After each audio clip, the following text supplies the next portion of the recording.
નમસ્કાર, હું Rinku Prajapati public India ન્યૂઝમાં આપનું સ્વાગત કરું છું। શરૂઆત કરીએ આજના સમાચારની।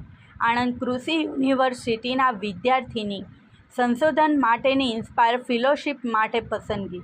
કોલેજ અને યુનિવર્સિટી કક્ષાએ બેઝિક અને અપ્લાઇડ વિજ્ઞાનનો અભ્યાસ તથા સંશોધન કારકિર્દીને આગળ ધપાવવા માટે મેધાવી યુવાનોને આકર્ષવાના હેતુ સાથે વિજ્ઞાન અને ટેકનોલોજી વિભાગ, વિજ્ઞાન અને ટેકનોલોજી મંત્રાલય, ભારત સરકાર દ્વારા innovation in science pursuit for inspired research fellowship યોજના શરૂ કરવામાં આવી છે।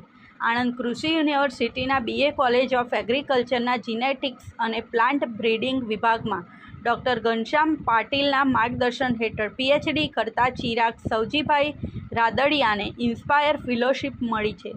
આ સાથે આજના સમાચારને અહીં સમાપ્ત કરીએ છીએ।